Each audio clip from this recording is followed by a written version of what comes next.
¿Qué tal, amigos? ¿Cómo están? Comenzamos la semana y un nuevo mes, ya estamos en el mes de julio y la gente siempre tiene expectativas. Uno quisiera que las expectativas, la mayor suma estuviese relacionada con cosas buenas. Ojalá muchos compartiéramos ver la botella disminuida, pero medio llena en lugar de medio vacía. Cuando vemos todas estas cosas a las que nos hemos referido, esas oficinas donde la gente está buscando le legalicen una partida de nacimiento, le hagan esos trámites que son necesarios para irse a cualquier lugar del mundo, eso es muy triste. En esa carpetica, pues cuántas cosas se van, cuánta emoción, cuánto conocimiento, se va el país, cuando se va la gente se va el país. Y ese es un asunto que realmente resulta apremiante. Este país no puede seguir aguantando más discursos, más retórica, la palabrería hueca, esa que no conduce a nada. La ciudadanía está como que desconcertada y justamente es lo que hay que hacer. Hay que buscar mecanismos para reunir voluntades y, por supuesto, nunca renunciar a las emociones, pero hay que hacer una conexión con la razón. Estaría claro para muchos que si nos unimos, si nos convertimos en eso que está allí, el individuo, los grupos, las comunidades, en una fuerza social colectiva, con una voz, con una propuesta, con un reclamo contundente, serio, pues las cosas deberían cambiar. ¿Por qué no se puede esperar más? No podemos atenernos a reuniones multilaterales que seguramente son importantes en la OEA, en la ONU, o los cenáculos en Caracas, o esos puntos de vista de individuos que tienen discursos altisonantes, de rebeldía, de cualquier cosa, o los partidos en ese juego de intereses, etcétera, sin querer descalificar ni a los individuos ni a los partidos, porque al final justamente todo el mundo hace falta.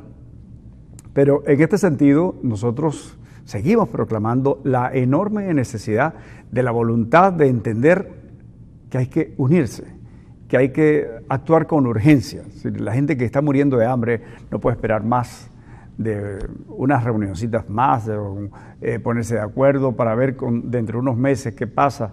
Quienes mueren porque le hicieron un trasplante y no hay medicamentos. No hay medicamentos para el diabético, no hay medicamentos para los hipertensos. Y enfermedades fácilmente controlables se convierten en letales para mucha gente. Muchos muchachos quedan temprano huérfanos o hasta jóvenes mueren. La hipertensión es una enfermedad que cualquiera puede tener y, por supuesto, todos deberíamos tener al alcance el uso de los medicamentos que provee la ciencia. Eso era hasta hace poco. ¿Cuánto tiempo ha pasado? Y este país se desmoronó todo, este país se deshilachó. Y entonces, ¿cuánto habrá que esperar para reconstruirlo? Para que entonces vuelva a sonreír la gente, para que en lugar de buscar en el mapa a qué lugar me voy, concentrarse cómo ser parte de la solución. Allí tiene que ver la provisión de un discurso, de una manera de organizar la gente para poder construir ese crisol renovado, fuerte, poderoso, del país que necesitamos. Eso es el asunto. ¿Cómo hacer? Hay que tener oídos receptivos y voluntad para actuar. Necesitamos de esa enorme fuerza constituida en sinergia buena para hacer el cambio que este país está reclamando. Vamos a regresar en breve. Estaremos hablando con Leocenis García.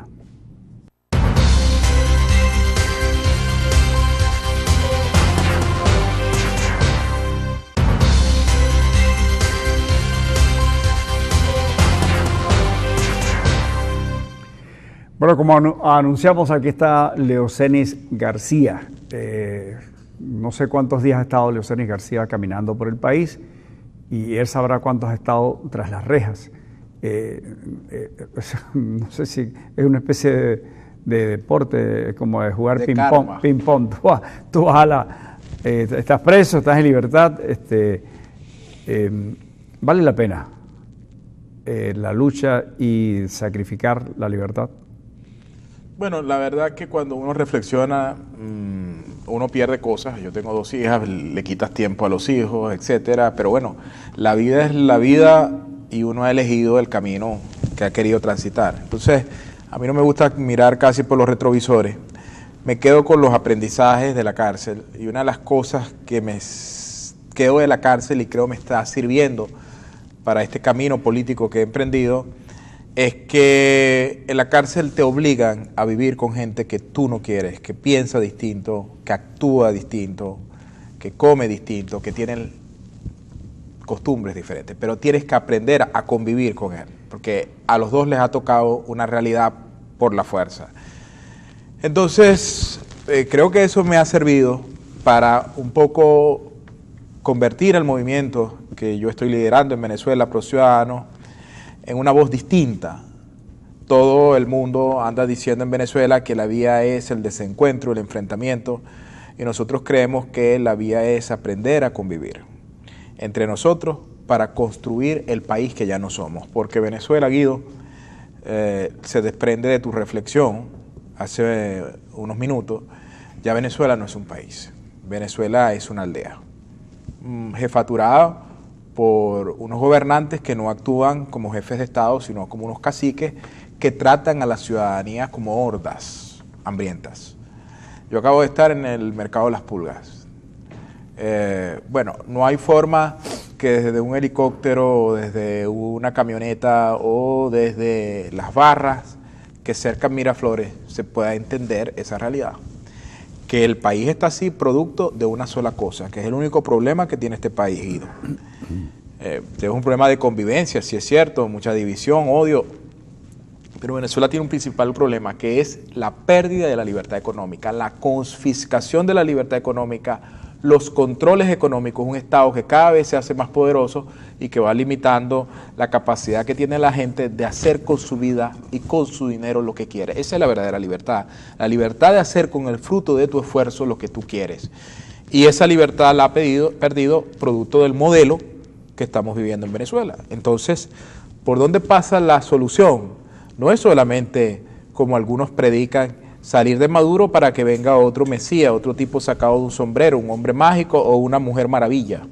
No, esa no es la solución, porque aquí tú puedes sacar a Maduro y meter cualquier otro de los que hemos escuchado con ese discurso populista, socialdemócrata que lleva imperando en Venezuela 60 años y las cosas van a seguir igual, porque Venezuela tiene que hacer como hizo la Alemania Occidental un día, como hizo Chile después del gobierno de Salvador Allende, como hizo Hong Kong después de la Segunda Guerra Mundial, como hizo Japón. Es decir, que cambiaron el modelo y le dijeron a la gente que había que pasar un periodo breve, que tenían que elegir entre un periodo breve de recesión o un gran periodo largo de hambre. Y ese periodo de recesión tiene que ver con las medidas correctas, de regularizar la economía, liberar el control cambiario, respeto a la propiedad privada, a la libre empresa, a la iniciativa individual. Así se construye países como Alemania, como Estados Unidos, como Chile. ¿Y por qué ese tránsito se hace tan largo? ¿Por qué no hay un consenso frente a temas de justamente ese modelo de país, del país necesario para poder concientizar a la gente y que no volvamos a ese esquema populista, donde incluso a algunos empresarios les parecía cómodo estar allí dependiendo de beneficios?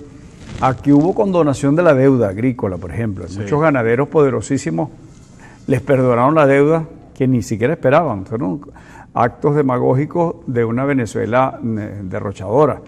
Y ni hablar luego lo que vino con Chávez, que derrochó tanto que desparramó dinero por más allá de nuestras fronteras. Es decir, ¿cómo salir de esos círculos viciosos?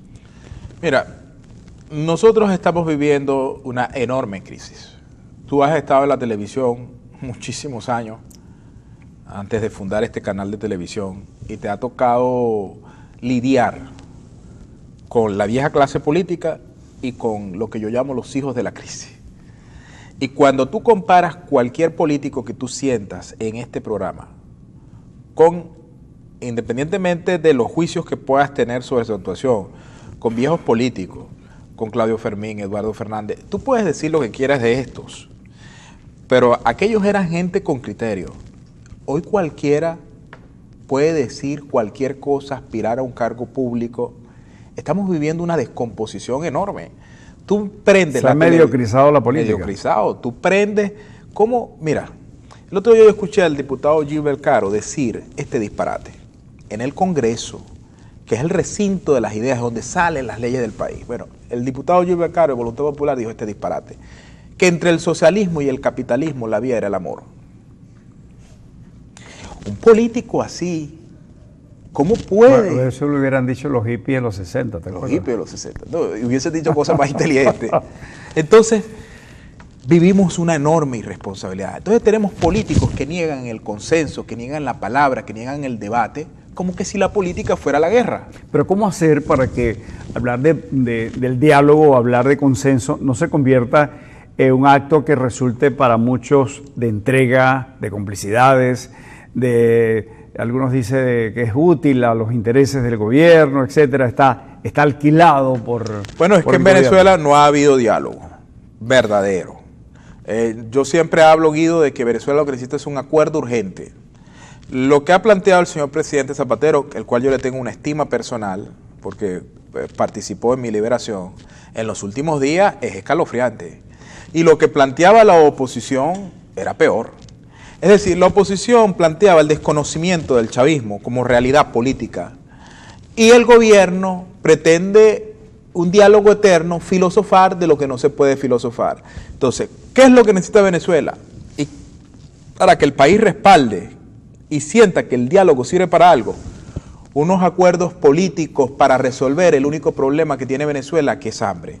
Entonces, tú necesitas meses en Dominicana para resolver el problema, por ejemplo, de la inflación, que se solventa dejando de financiar el déficit fiscal con dinero inorgánico, desregularizando la economía, liberando el control de precios, liberando el control de cambio. Eso necesita meses de discusión. No hay ejemplos tangibles donde se tomaron estas medidas e inmediatamente, ya yo lo puse el de la Alemania Occidental o el de Chile, e inmediatamente la economía tomó su curso. Entonces la gente tiene que yo acabo de estar en el mercado de las pulgas y he escuchado a gente, hubo una señora que me dijo, Leocenis, estamos hartos de los políticos, tenemos un desprecio, me dijo, por los políticos. Yo le dije, yo tengo el mismo desprecio que usted por la clase política tradicional.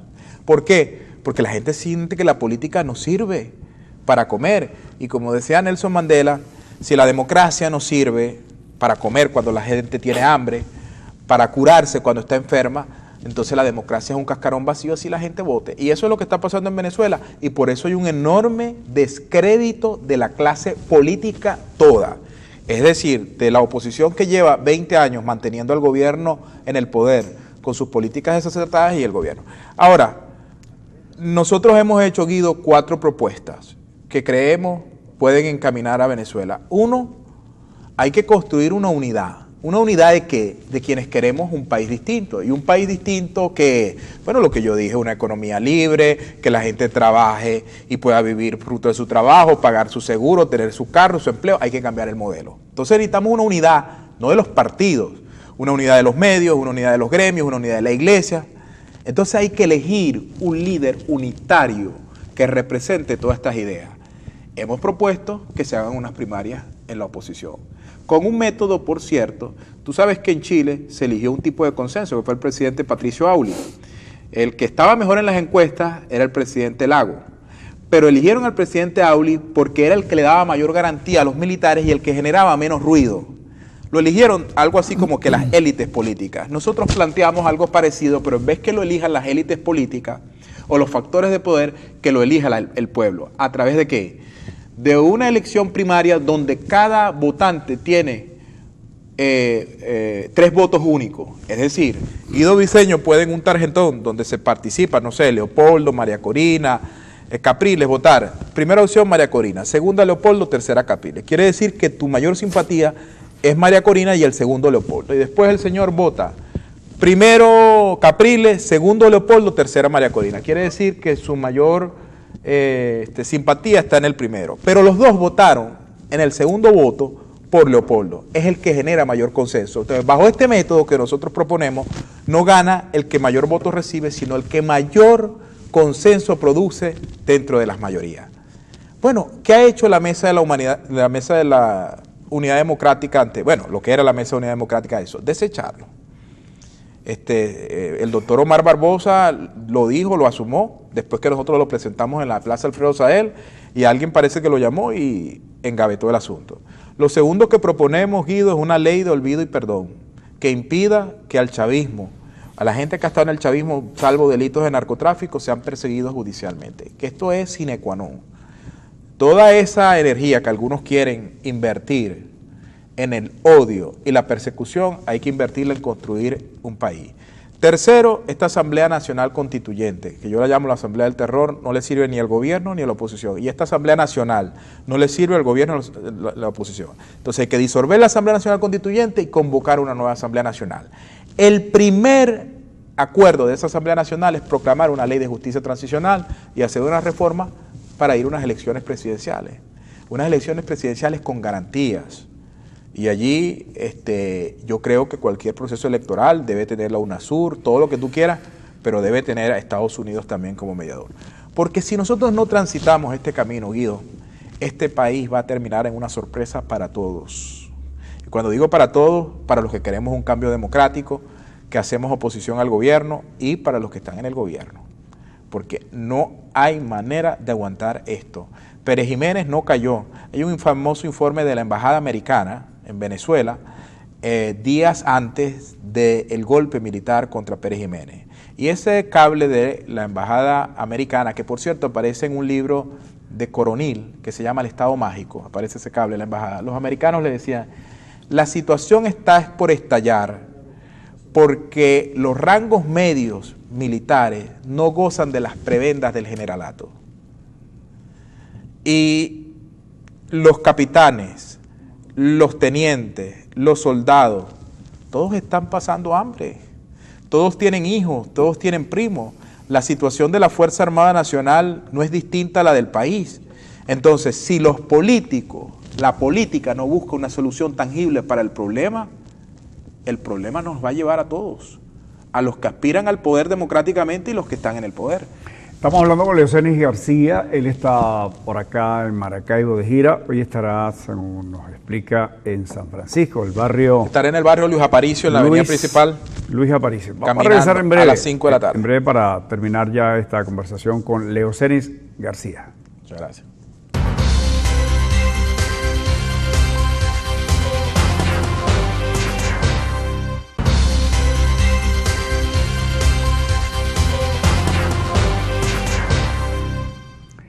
Bueno, ya estamos en la parte final con Leocenis García. Leocenis García despierta pues posiciones diametralmente opuestas. Hay gente que le parece simpático, que le parece rebelde, que le parece luchador, y a otros le parece que el tipo hace un show, que algunas veces puede estar siendo favorecido por el gobierno.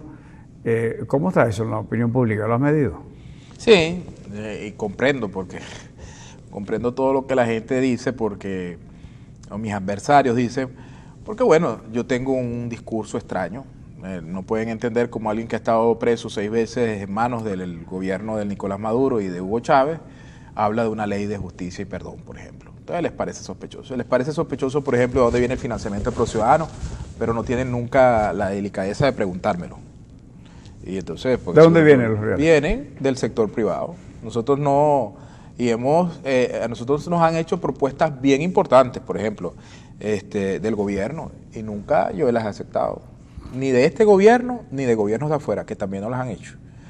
El financiamiento de ProCiudadano viene de empresarios privados en Venezuela, que creen en las mismas cosas que creo yo, que creen en la libre empresa, la libre competencia, la iniciativa individual. Ahora, ¿qué produce ProCiudadanos que permite que haya empresarios que apuesten por ProCiudadanos, que no apuestan por otros partidos? Que nosotros estamos produciendo esperanza, que nosotros estamos levantando un proyecto de país, estamos defendiendo un proyecto de país. Entonces, yo respeto a la gente, pero como decía el Maestro Jesús, por sus hechos los conoceréis, ¿no?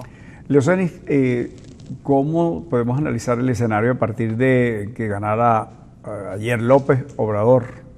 Bueno, el mundo hoy, Guido, se divide ya no entre derecha e izquierda, que ha sido un poco como han intentado plantear esto ayer, ¿no? El mundo se divide entre las ideas que funcionan y las ideas que no funcionan, entre la eficiencia y la no eficiencia. Entonces, siempre los gobiernos de izquierda o los gobiernos populistas son un castigo a las irresponsabilidades de gobiernos que se hacen llamar de derecha. Por ejemplo, en América Latina, ¿cuántos gobiernos se han dicho liberales y no han sido ningunos gobiernos liberales? El presidente Chávez hablaba de que América Latina estaba así por el neoliberalismo salvaje. En América Latina no ha habido medidas liberales nunca. Alan García, ¿cómo se llama aquel que estaba en Argentina? Ahora no recuerdo. Menem, Bucarán, eso era liberalismo. No. Cuando tú analizas lo que se llamaba las recomendaciones de Washington, ¿no? Y lo que publicaron en ese país, el consenso de Washington, lo que aplicaron en esos países, tú ves que hay medidas liberales. Una de las cosas que se proponía era las privatizaciones independientes, es decir, al mejor ofertante. ¿Y qué hicieron estos presidentes? Entregaron las compañías a sus amigos. Entonces eso no es liberalismo. Entonces, lo que ha pasado en México es la consecuencia de un gobierno que no tuvo un compromiso con el respeto a los derechos humanos, la famosa masacre de estos estudiantes, que aún no se sabe qué pasó, el tema de la corrupción del gobierno del presidente Peña Nieto, el tema además de su trato a los maestros injusto, y todas estas cosas las sociedades, lo que han pasado facturas a un gobierno que entendieron no funciona. ¿Qué impacto puede tener políticamente para Venezuela? Yo creo que muy poco, realmente, porque el continente ha virado con Macri, con Colombia, la salutación de Donald Trump a López Obrador a minutos de que se produciera el resultado tiene toda una connotación. Creo que vamos a tener un López Obrador moderado y que esperar de López Obrador a un Evo Morales, un Rafael Correa, un Kirchner es demasiado. El continente no está para eso, la realidad del continente ha cambiado. No es el momento del populismo de izquierda, estamos viviendo, y en la situación de Venezuela dudo mucho que el presidente López Obrador vaya a agradecer públicamente una felicitación del presidente Maduro, por ejemplo. A propósito de ese tema del desquiciamiento, la poca vigencia de esos conceptos izquierda-derecha, sí, y lo que ha ocurrido con los gobiernos emblemáticamente reconocidos como de izquierda, el de los Kirchner en Argentina, Chile, menos Chile quizás, ¿no? Porque en Chile han mantenido como que el modelo que dejó Pinochet. Lo que ha ocurrido con otros países centroamericanos, lo que está pasando en Ecuador, en Nicaragua. Hoy día aquel ídolo que incluso Kirchner le pusieron en Miraflores una galería, una cosa así, se ha demostrado que es una banda de delincuentes, asaltaron el tesoro en Argentina, el asalto y el poder desmedido, abusador de la gente de Nicaragua, sobre todo la esposa de Daniel Ortega. Todos estos asuntos hoy debería ser una propuesta desde el punto de vista de la conciencia del pueblo, de la conciencia colectiva, pero como que no aprendemos, no terminamos de encaminarnos. Es así. Sin embargo, fíjate, perdona que vuelva a Venezuela, las ideas que están reclamando en los barrios es las ideas que sirven. La gente quiere que no le resuelvan su vida, sino que los dejen vivir en paz. La gente quiere trabajar y que producto de su esfuerzo pueda resolver sus problemas. Y eso es un buen síntoma, es un buen signo de la Venezuela que podemos construir. Porque esta Venezuela del eterno saqueo, del reparto de lo que no se produce, nos hizo mucho daño.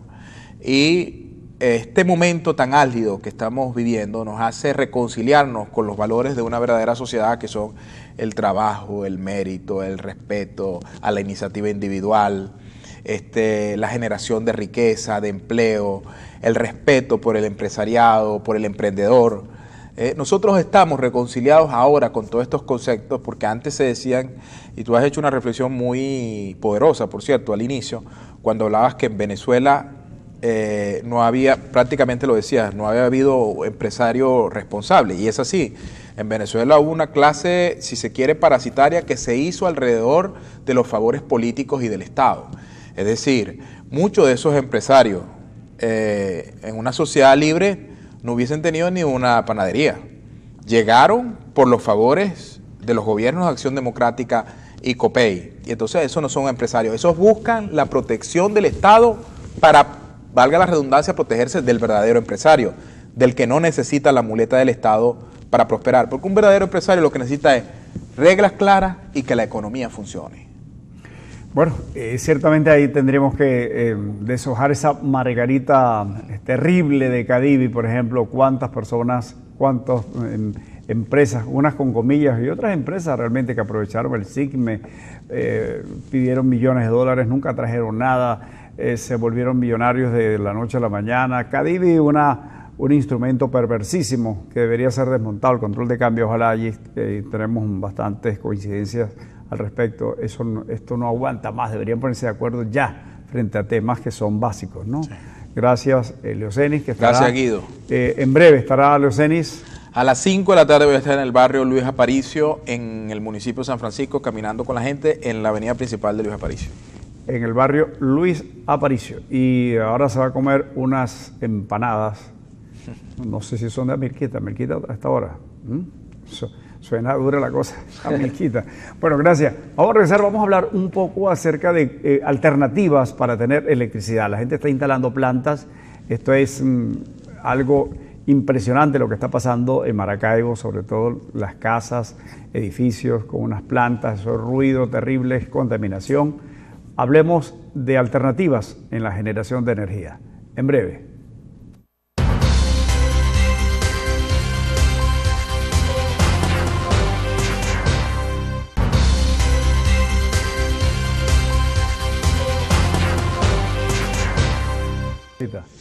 Bueno, está con nosotros Manuel García, él es ingeniero eléctrico, briseño.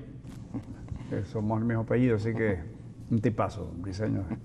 Él es profesor universitario en la Facultad de Ingeniería, en la Escuela de Electricidad, y está trabajando con todas estas cosas que generan respuesta para la gente que necesita tener generación de energía, electricidad.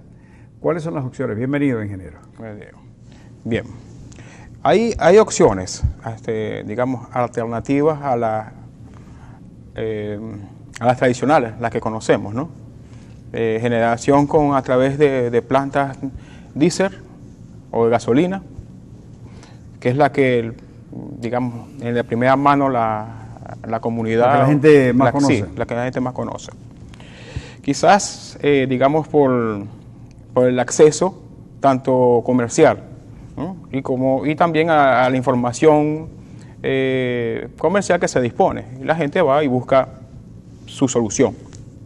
Pero existen otras alternativas, como la solar, como la térmica, que se pueden instalar, que se pueden usar. Solo que los costos... Cuando tú mides los costos de una solución fotovoltaica frente a una solución diésel o de gasolina tradicional, o de gas, la gente empieza a sacar los números. En cualquiera de las alternativas, ¿no? Opciones, cualquiera de las opciones, siempre priva la disponibilidad de la energía. En la región es, digamos, un mar, si lo podemos llamar así. La gente no está acostumbrada a administrar a su carga. ¿Okay? Entonces, cuando se manda a diseñar un sistema de respaldo, lo primero que piensan es mantener los aire acondicionados al tope máximo. ¿Okay? O sea, cubrir ese déficit de energía con el sistema alternativo, bien sea solar. Con la misma carga. Sí, con la misma carga, cosa que no debe ser.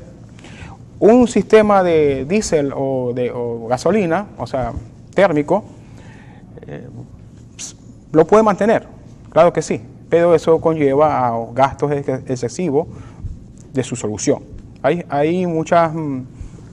personas o empresarios que se llegan, nosotros necesitamos la capacidad del transformador que tenemos en sitio, por ejemplo. No necesariamente es así, Tú debes tener un sistema que te dé el respaldo necesario mientras el corte eléctrico o una zona remota te dé lo básico, lo esencial, y quizás algunas cosas que te den, digamos, confort. Pero no, tú no puedes mantener los aire acondicionados funcionando al 100%. Si lo quieres hacer, en cualquiera de las soluciones que se pueden presentar como alternativa, obviamente van a ser más costosos. Entonces, lo primero que se debe tener es conciencia de la carga que vas a utilizar y el tiempo que lo vas a utilizar, y administrar bien esa carga eléctrica, ese consumo. ¿A qué viene esto?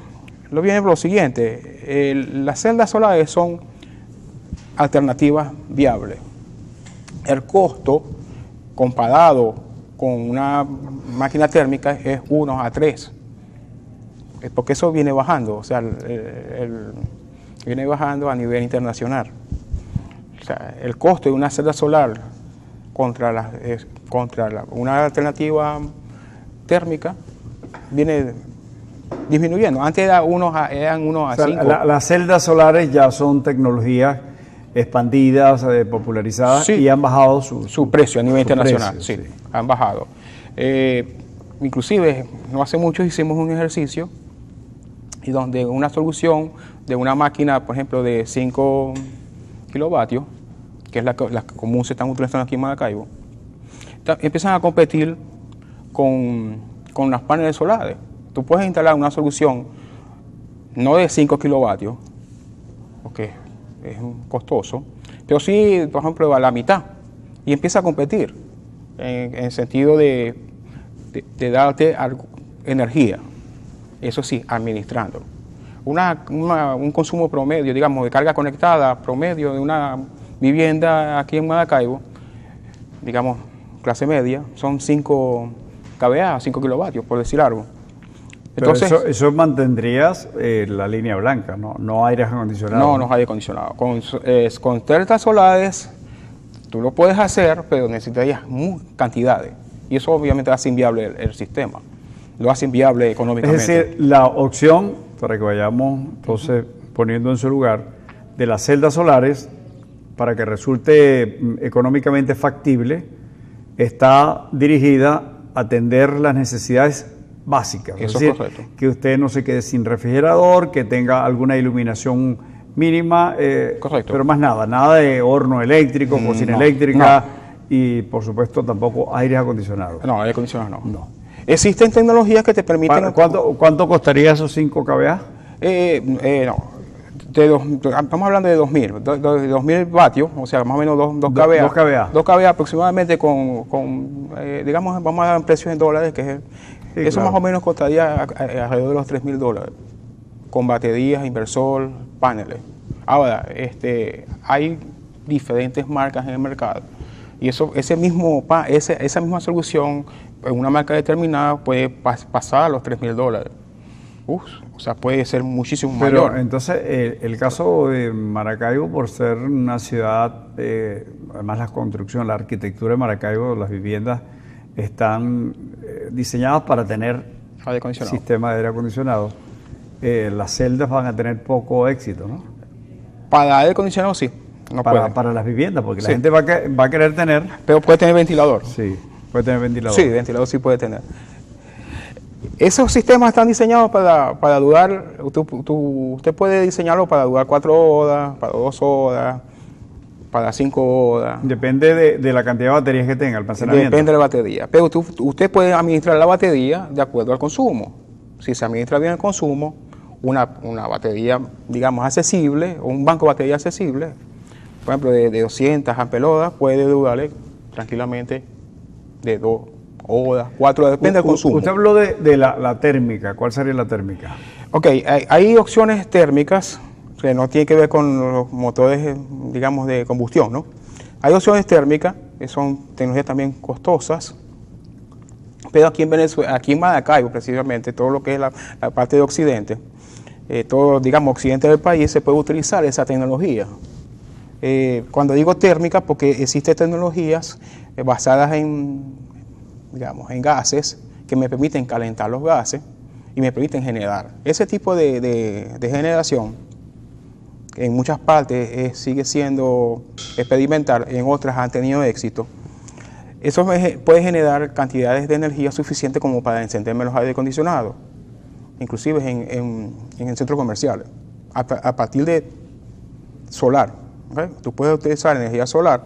A diferencia de celdas fotovoltaicas, aquí son concentradores parabólicos que calientan y que a través de intercambio térmico me generan vapor. Pero igual concentran la energía en baterías. No necesariamente. Estos podían concentrar, digamos, el calor en lo que llaman pozos térmicos. El calor se puede guardar. ¿Okay? Estos generan vapor. Vapor puede utilizar vapor de agua o puede utilizar un gas confinado. Pero ese es mucho menos popular, ¿no? Ese es mucho menos popular, pero es una tendencia mundial también, que se usa mucho en sistemas de recuperación de energía. O sea, tú puedes utilizar algunos procesos industriales de caliente donde el calor se pierde, por ejemplo, en calderas, y esos procesos industriales donde ese calor se pierde se puede aprovechar para generar electricidad. Eso son soluciones no para las residencias, no residenciales, pero son soluciones para hoteles, para industria. Ese tipo de solución está disponible en el mercado y produce algunos... Por ejemplo, en un condominio podría servir instalar unas celdas, como usted ha dicho, para que no dependa de la energía eléctrica pública el portón, sí. La iluminación de esas áreas comunes abajo, Sí. porque el ascensor por supuesto no va a mover eso, no le da los números, pero tendría eso y se olvidaría el condominio de La iluminación. desconectar el circuito de la electricidad servida. Sí. Para tener. De hecho, ya existe... Yo creo que tienen que ir buscando como que a acomodarse a esta situación. Correcto. No veo las celdas como para las viviendas, sobre todo en la clase media que está acostumbrada a tener un confort con aire acondicionado. Sí. Creo que van a seguir imponiéndose esas plantas que están muy de moda. Hay una marca que es popularísima. Sí. Ya parece que está como que en la cultura. Sí, que trabajan con gas doméstico, correcto. Sí. Lo otro es la disponibilidad. O sea, estas máquinas pueden encender un aire acondicionado. O sea, le da la capacidad para encender un aire acondicionado. ¿Okay? Una celda solar, o sea, digamos, un conjunto de celdas solares, pues para que dé esa misma capacidad necesitarían mucha y sería costoso, inviable económicamente. Pero si lo necesita para lo básico, sin depender del combustible, que también es escaso hoy día, entonces es una opción.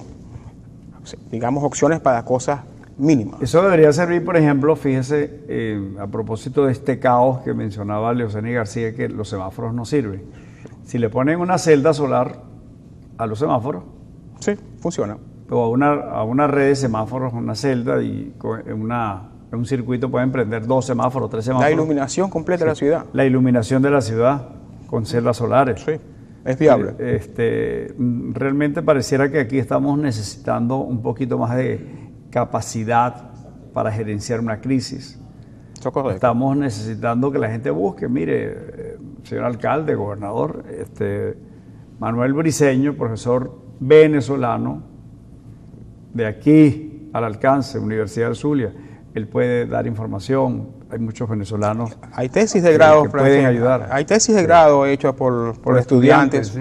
Ya mucho antes de presentarse la crisis, donde se planteaban este tipo de soluciones, ¿no? La iluminación vial. Pero en general, ustedes están prestos para atender cualquier...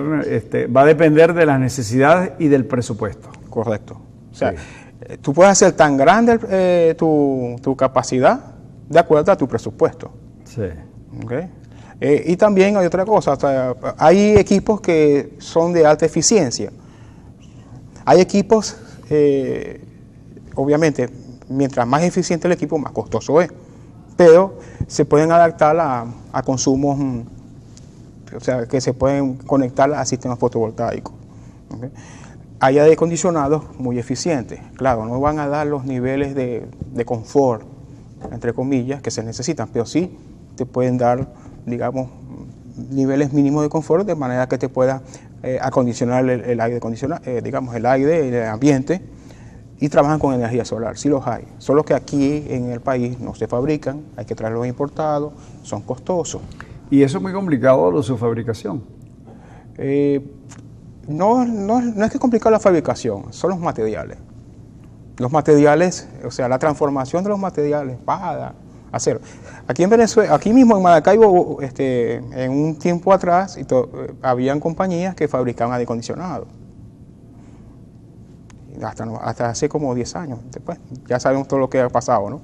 Sí, bueno, ensamblaban. Ensamblaban. Sí, producían, pero muchas piezas. Algunas partes, sí. De repente el condensador, el evaporador, correcto. las tuberías, sí, pero el compresor. El compresor sí se traía. Eso es un asunto. Sí, pero toda la metalmecánica, todo lo que se hacía aquí en el país. Y la instalación, por supuesto, yo creo que aquí se logró una buena pericia técnica en este sentido.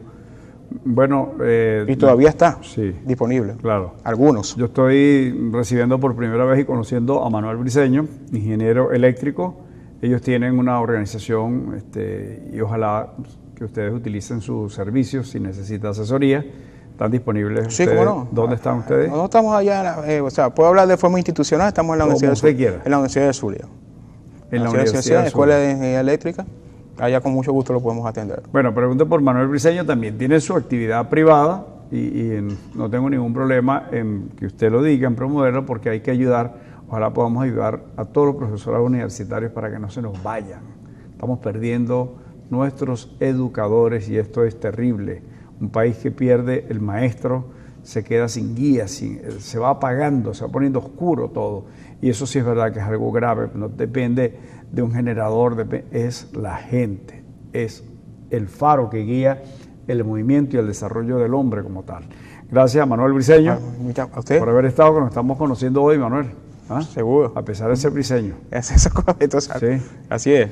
Bueno, él tiene una oficina también, ¿verdad? Sí. Privada. Sí. ¿Dónde está la oficina, Manuel? Nosotros estamos ubicados en el Centro Comercial La Cascada. Nosotros somos BCM Ingeniería. ¿Okay? Podemos... La Cascada, ¿eso está por? Eso está ahí mismo, cerca de Ingeniería. Por el rectorado. Rectorado viejo. Okay. Allá estamos en el primer piso. Si quieren comunicarse con... BCM Ingeniería. Vaya y pregunten, mira, nosotros conversamos por teléfono, alguien me habló de él en una ferretería, me dijo, mira, ven para que hablemos de este asunto, yo creo que es muy útil conversar, dar a conocer, gracias por aceptar la invitación, Manuel, y a ustedes espero que la pasen muy bien, que tengan una semana muchísimo mejor que la anterior, siempre hay que ver las cosas con optimismo, va a pasar lo que nosotros queramos que pase, es un tema de convicción, no depende de extraterrestres, superhéroes, depende de cada uno de nosotros los venezolanos. Pásenla bien, chao.